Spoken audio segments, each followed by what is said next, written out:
Hello students, I hope all of you are fine. सब घर पे ही हो, right? Stay home, stay safe. So after finishing our first session, first lecture or first topic of admission of partner, now we are going to start our next topic of the syllabus, that is the bill of exchange, or we can say bills of exchange. This is our second topic of account syllabus, bill of exchange. Those who have not attended the first topic, admission of partner, I will repeat the same topic after finishing whole portion. But before that, if we can start our classroom session, in that session we'll manage to do the first topic as early as possible. So just don't worry, those students who are already missed the topic.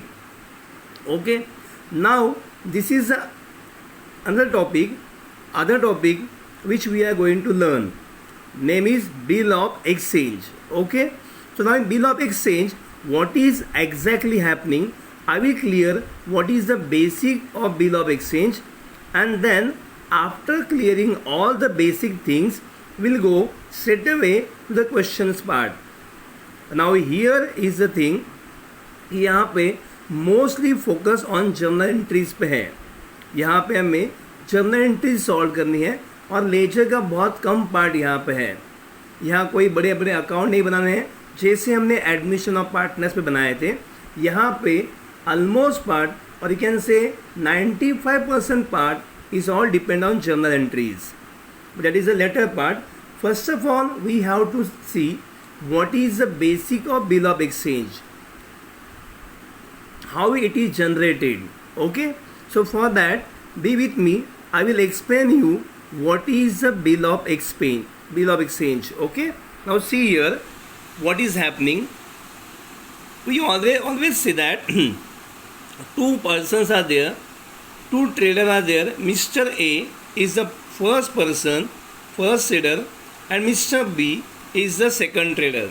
दो व्यापारी है, mister A और mister B, right.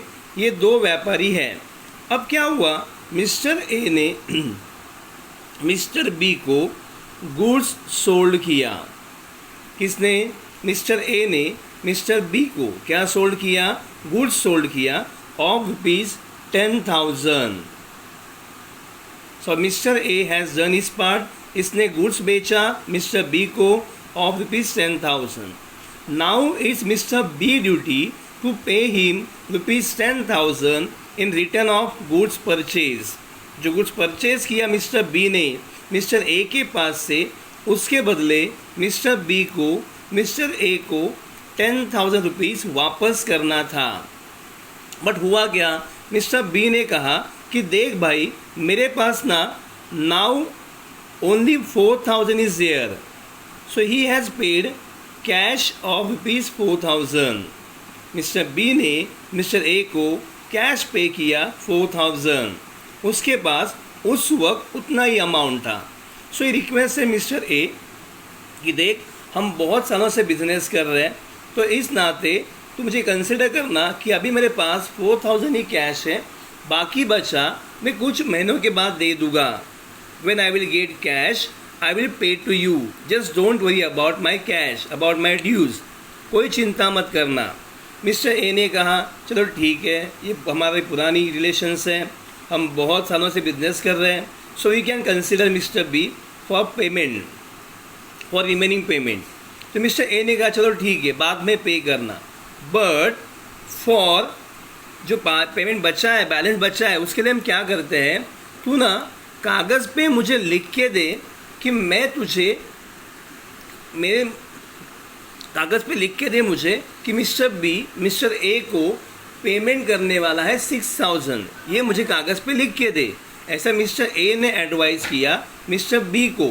तो mister A ने mister B से लिखवा के लिया एक कागज़ के ऊपर कि मुझे एक कागज़ के ऊपर लिखवा के लिया कि मिस्टर बी मिस्टर ए को ₹6,000 पे करने वाला है 3 या 2 महीने बाद, what ever the amount will be, what ever the period will be, ऐसा मिस्टर ए ने लिखवाया मिस्टर बी के लिए और वो कागज़ मिस्टर बी के पास दिया साइन करने के लिए, सिग्नेचर करने के लिए।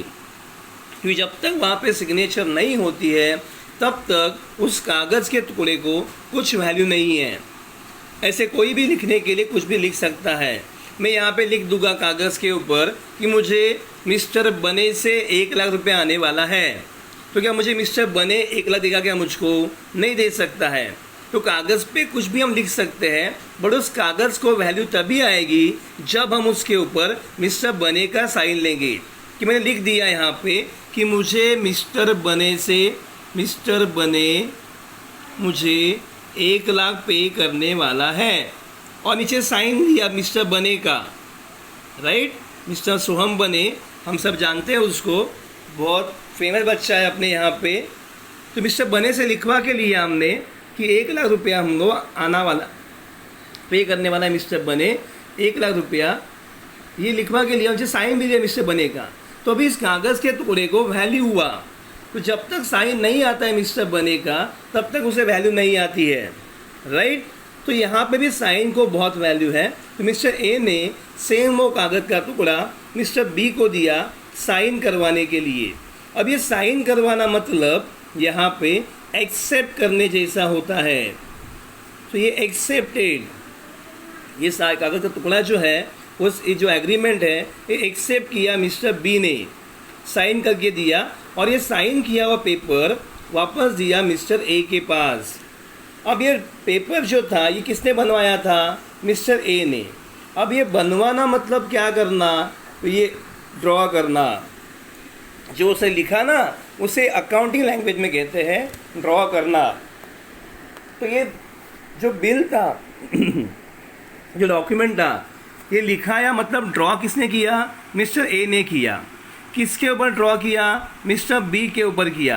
बी ने क्या किया? उसको एक्सेप्टेड किया और वापस दिया किसके पास? मिस्टर ए के पास।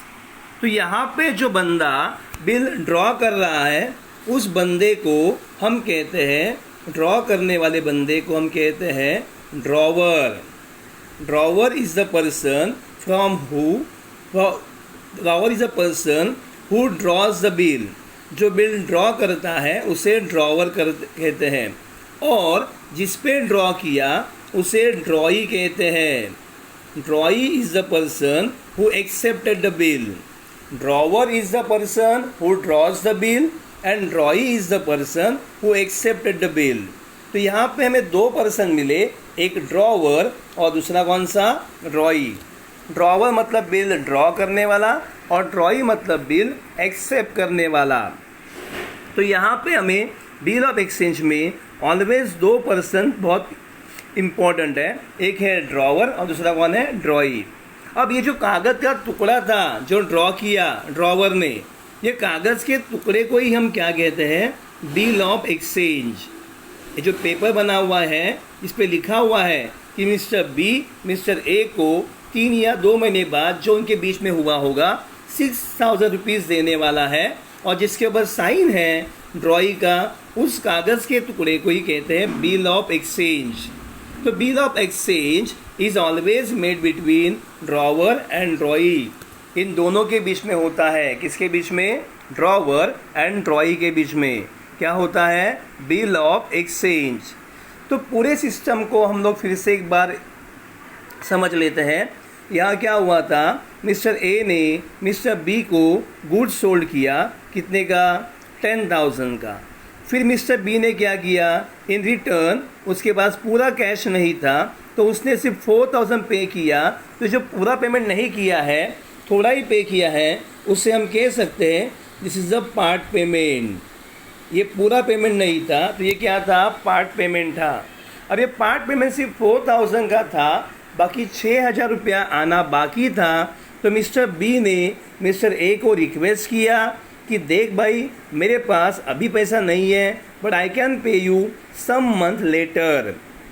मिस्टर ए ने मिस्टर बी की रिक्वेस्ट एक्सेप्ट कर ली, ग्रांट कर ली, but with the condition that एक काम करना, एक कागज़ के टुकड़े के ऊपर मुझे लिख के देना कि तेरे पास से मुझे 6,000 आना बाकी है। तो मैं रिलैक्स हो जाऊँगा, मैं निश्चिंत हो जाऊँगा। ये मिस्टर ए ने मिस्टर बी को कहा। मिस्टर बी ने कहा चलेगा, मुझे कोई इशू नहीं है, मुझे वैसे भी पैसा पे करना ही है तो मैं लिखवा के देता हूँ। अब वो जो पेपर है वो ड्रॉ किया मिस्टर ए ने। द पर्सन जो ड्रॉ करता है उससे हमने क्या नाम दिया? ड्रॉवर। उस ड्रॉवर ने जिस पे ऊपर बिल ड्रॉ किया उस पर्सन को हमने क्या नाम दिया? ड्रॉई। So the person who accepted the bill is called a ड्रॉई, right? And the person who draws the bill is called a drawer. So we got here two persons, one is a drawer and other is a drawee. Bill of exchange में दो parties important है, एक कौन है? Drawer और दूसरा ड्रॉई। हमें जो जर्नल एंट्री करनी है, जिसकी मैंने बात शुरुआत में ही की थी, वो जर्नल एंट्री हमें इन दोनों के बुक में ही करनी है, एक मिस्टर ड्रॉवर के और दूसरा मिस्टर ड्रॉई के। तो ये ड्रॉवर एंड ड्रॉई ये दोनों पर्सन्स हमारे लिए बहुत काम के हैं, राइट? तो यहाँ पे मैं लिखवा के देता हूँ, मैं आप लोग भी काम करना, ये पिक्चर अपने बुक में ड्रॉ करना, राइट? यहाँ लिखवाता हूँ मैं। One first is the drawer. Drawer मतलब कौन? The person who draws the bill, right? The person who draws the bill. Number two, drawee, the person who accepted the bill. The person who accepted the bill. Drawer who draws the bill. Drawee who accepted the bill. Okay? So here in this structure I can see that मुझे यहाँ से कितनी entry मिली? देखो, पहले mister A ने mister B को घूस बेचा, तो आई कैन से यहाँ पे पहली एंट्री आई सेल की, द फर्स्ट एंट्री। फिर मिस्टर बी ने मिस्टर ए को पेमेंट किया, that is the part payment, दूसरी एंट्री पार्ट पेमेंट। और उसके बाद मिस्टर ए ने मिस्टर बी के ऊपर बिल ड्रॉ किया, तो तीसरी एंट्री बिल की। So from here we can get 3 entries, first sale, second part payment और थर्ड वॉट? बिल। तो ये टॉपिक जो है ना, ये टॉपिक जर्नल एंट्रीज पे ही बेस है। यहाँ पे टोटल 10 एंट्रीज होती है, उसमें से 3 एंट्री हमें मिली अभी तक। पहली कौन सी है? सेल, दूसरी कौन सी है? पार्ट पेमेंट, और तीसरी कौन सी है? बिल। ठीक है, तो अब एक काम करना, इतना लिखने के बाद मैं नेक्स्ट वीडियो में आपको जर्नल एंट्रीज कैसे पास करते हैं वो भी सेंड करता हूँ। Okay, thank you.